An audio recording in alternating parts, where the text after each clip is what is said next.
When I was a boy and did something that I shouldn't have done, something that displeased my parents very much, my mother would often use a phrase that I suppose other parents have used as well. She would look me in the eye and say, "Son, that was uncalled for."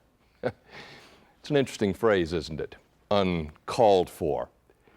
As if there's someone out there calling for you, as if what it means to be good is not something that wells up automatically inside of you, but is something that has to be summoned and called for from the outside, as if being the person that you ought to be needs to be called for from the outside. The older I get, the more I know that that's true. That one of the deepest human hungers that we have is to be called for. And one of the deepest human fears that we have is that there is no one out there who cares enough about us to call for us. The well-known scientist Carl Sagan, late in his life, became interested in what was called the search for extraterrestrial intelligence. Another way to put that is the search for other beings out there in the universe who might be communicating with us. Radio telescopes were set up and they listened to radio waves throughout the universe to see if someone was trying to communicate with Earth. Someone said to Carl Sagan, "What if we never get any messages?" "It's a possibility," he said, "but it's a depressing thought to me that there might be no one in the universe trying to call us."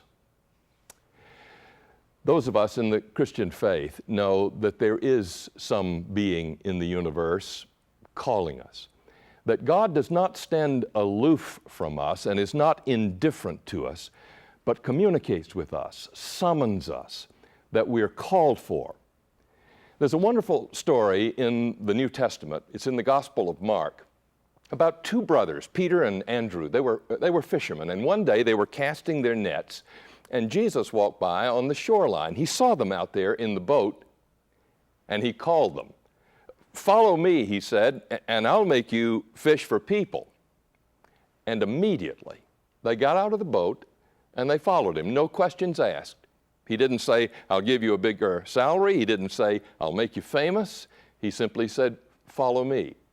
Then he went down the shoreline a little bit more and he saw two other brothers, James and John. They were in their boat, mending their nets. And he said to them the same thing, "Follow me." And immediately, no questions asked, they got out of the boat and followed him. So powerful in Jesus was this call of God. So hungry they were for someone to call for them that they stepped out of the boat and they followed. Now, sometimes when religious people use the word calling, it gets misunderstood. Sometimes we think, well, only ministers, only priests, only professional clergy get called. Pastors have calls, but everybody else just has a job.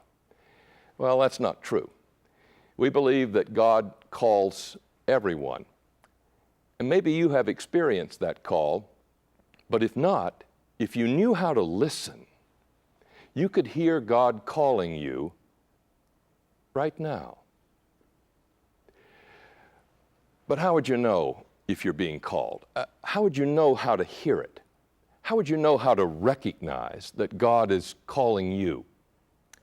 Well, sometimes this call touches down deep inside of us, in those secret places in our lives that give us the most joy. If you were honest with yourself, there's some place in your life that gives you the greatest joy. Maybe it's that you like music, or you like to sing, you like to play an instrument. Maybe you like to talk with other people. Maybe you like to work with children. Maybe you like to teach. Sometimes the call of God works as the Spirit stirs up our joy and passion in that secret place in our lives. The Christian writer Barbara Brown Taylor tells in one of her books about a time in her life when she was struggling mightily with a sense of call. She simply could not figure out what it was that God wanted her to do and be. Did God want her to be a writer? Did God want her to be a priest? Did God want her to be a social worker? Did God want her to teach? She simply didn't know, and in her frustration and exasperation, one midnight, she says, she fell down on her knees in prayer and said, "Okay, God, you need to level with me. What do you want me to be? What do you want me to do? What are you calling me to do?" She said she felt a very powerful response. God saying, "Do what pleases you. Belong to me, but do what pleases you." She said it struck her as very strange that God's call could actually touch that place of her greatest joy, that she could be called to do the thing that pleases her the most. Another Christian writer, Frederick Buechner, says, "Our calling is where our deepest gladness and the world's hunger meet."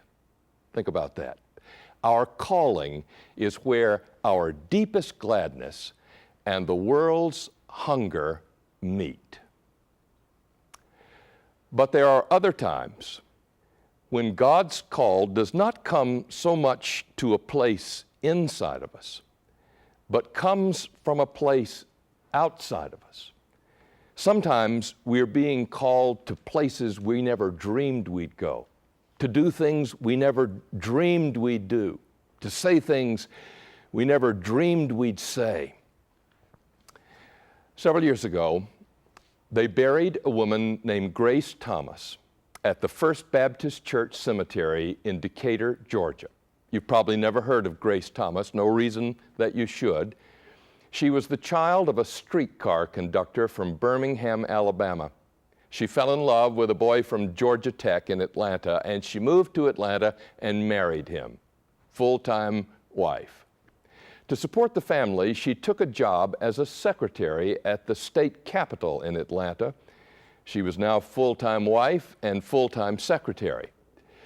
Through her job, she became very interested in politics and the law, so she enrolled at night law school. Now she was a full-time wife, and she was a full-time secretary, and she was a full-time law student. When she finally graduated from law school, she astonished her family by saying, "I'm not going to practice law. I've decided to run for political office." They said, "Mother, what office?" expecting her to say school board or library board. She said, "I'm going to run for the governor of Georgia, the highest office in the state." Now, this was 1954, and Grace Thomas ran for governor of Georgia. There were 9 candidates that year, 8 men and Grace Thomas. There were 9 candidates, but there was only one issue. It was 1954, and Brown versus the Board of Education had come forth from the Supreme Court to integrate the public schools. And 8 of those candidates for governor said that they thought Georgians ought to resist this with every fiber in their being. Only one candidate, Grace Thomas, said that she thought it was the coming of justice. Her campaign slogan was, "Say grace at the polls."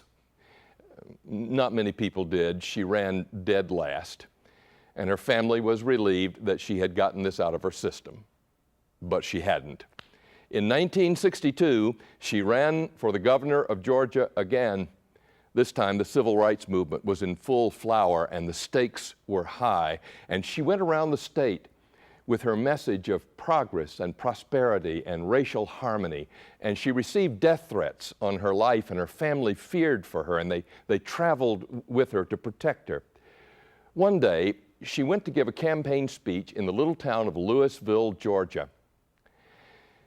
The centerpiece in Louisville is not a Civil War monument or a county courthouse. It's an old slave market where human beings were bought and sold. She decided to give her speech under the canopy of that slave market. And she addressed a gaggle of farmers and merchants, and she pointed at the slave market and she said, "This, thank God, has passed, and the new has come. It's time for Georgians to join hands, all races together."